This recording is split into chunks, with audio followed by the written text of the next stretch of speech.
The Night Journey. One calm night in Mecca, 1 year before the migration to Medina, the roof of the Prophet Muhammad's house was opened while he was sleeping, and the noble angel Gabriel came towards him. He opened his chest, removed his heart, and washed it with Zamzam water. He then brought a vessel made of gold containing wisdom and faith. He emptied the vessel into the noble chest of the Prophet Muhammad, peace be upon him, and then closed it up. Gabriel woke the Prophet, peace be upon him, and took him by his hand to the gate of the sacred Kaaba. There the Prophet, peace be upon him, saw a white creature, smaller than a mule, larger than a donkey, with wings on each side of its hind legs. The Prophet, peace be upon him, mounted the creature, and they took off north to Beit al-Maqdis in Jerusalem. This part of the journey is referred to as Al-Isra. سبحان الذي أسرى بعبده ليلا من المسجد الحرام إلى المسجد الأقصى الذي باركنا حوله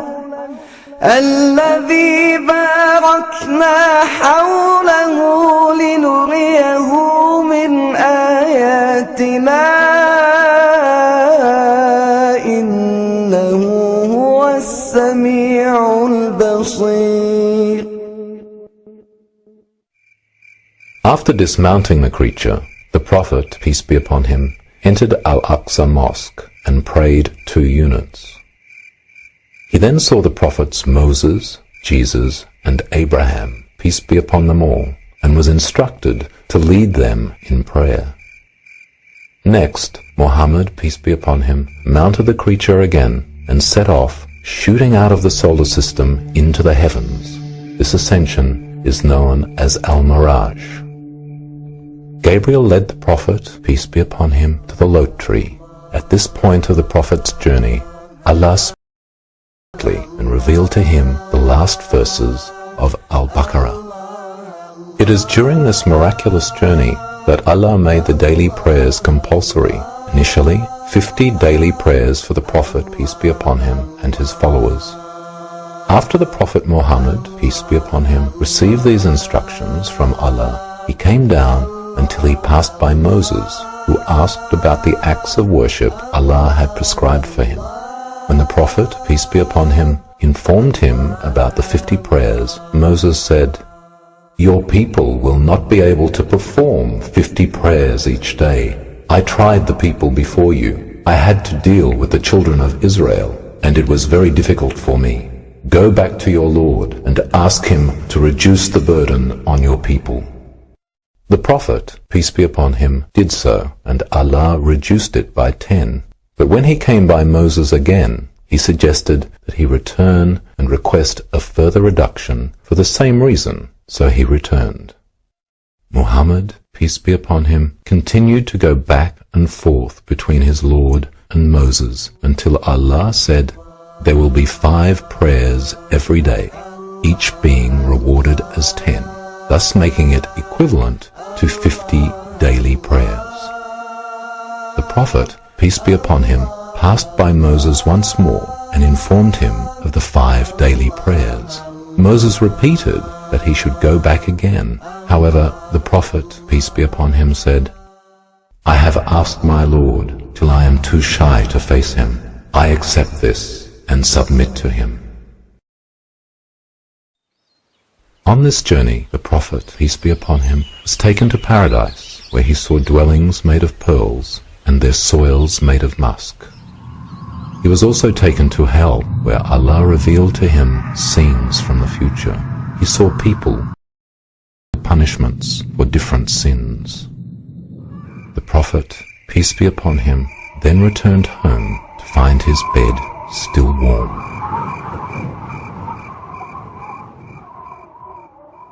ما كذب الفؤاد ما رأى أفتمارونه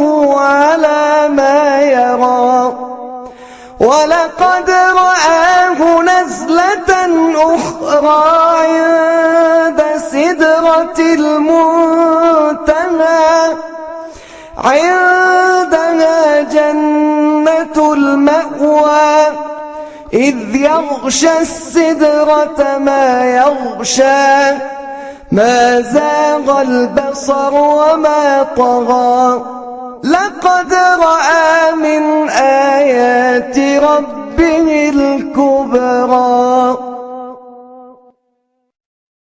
Till this day, over 1400 years later, over 1.6 billion people all around the world performed these 5 daily prayers as revealed to the Prophet Muhammad, peace be upon him, by his Lord.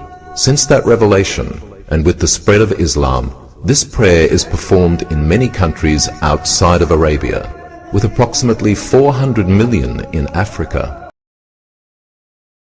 over 60 million in China, 500,000 in Australia, 700 million in Southeast Asia, 60 million in Europe, and wherever else Muslims may be, they respond to this call to prayer.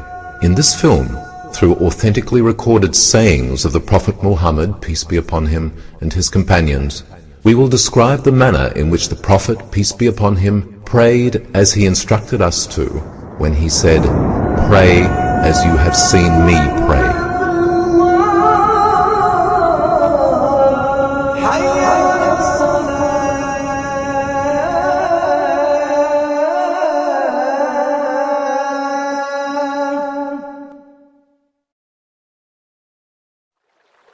Hygiene in Islam. إن الله يحب التوابين ويحب المتطهرين. The Prophet, peace be upon him, said that cleanliness is one half of faith. General hygiene. Fingernails and toenails should be clipped. Pubic hair and armpits should be shaved at least once every 40 days. A moustache should be closely trimmed clear of the mouth. After one uses the toilet, the private parts should be cleaned free of filth, using water if available. Any traces of filth must be washed from the body and clothes before prayer. If one is going to pray with his or her shoes on, they should check and remove any trace of filth from beneath them before they pray in them. One should smell pleasant and generally keep a neat and tidy appearance. It is reported that when Al-Hassan, the son of Ali, prayed, he would wear his best clothes. When he was asked about this, he said, "Verily, Allah is beautiful, and He loves beauty, so I beautify myself for my Lord." One of the 3 things Muhammad, peace be upon him, loved was perfume. Wudu, ablution. يا أيها الذين آمنوا إذا قمتم إلى الصلاة فاغسلوا وجوهكم وأيديكم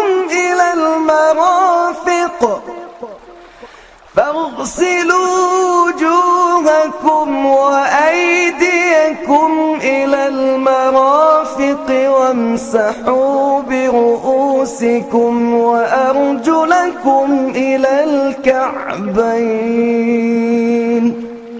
The Prophet Muhammad, peace be upon him, said, Allah does not accept the prayer of one who has nullified his ablution until he performs it again. The Prophet Muhammad, peace be upon him, said, the key to paradise is prayer, and the key to prayer is cleanliness, ablution. Intention. The Prophet Muhammad, peace be upon him, said, the reward of deeds depends upon the intention, and a person will get the reward according to what he has intended. The intention here means that one must have cleared their heart and mind and focused purely on perfecting the ablution in order to please their Lord. Saying Bismillah, in the name of Allah. Before beginning the ablution, the Prophet Muhammad, peace be upon him, would say, In the name of Allah. Bismillah. Washing the hands.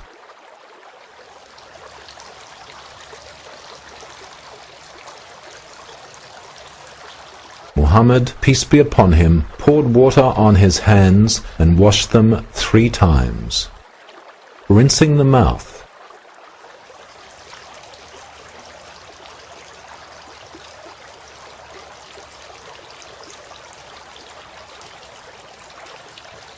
He then rinsed his mouth 3 times, rinsing the nose.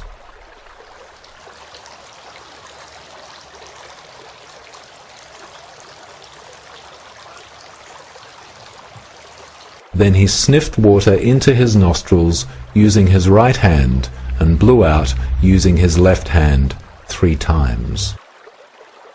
Washing the face.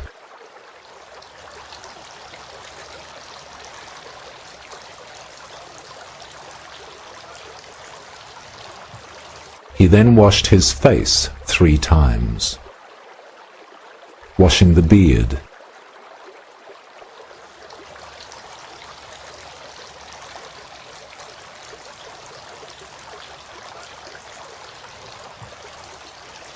The Prophet Muhammad, peace be upon him, would run his fingers through his beard, washing the forearms.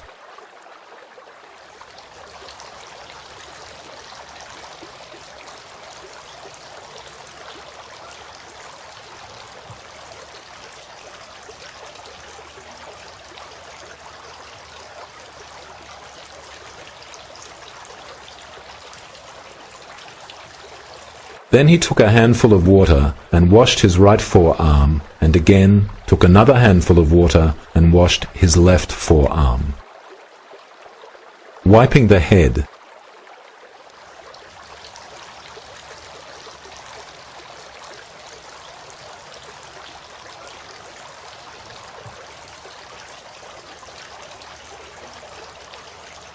Then he wiped his head and entered his 2 index fingers into his ears and wiped the backs of his ears with his thumbs. Washing the feet.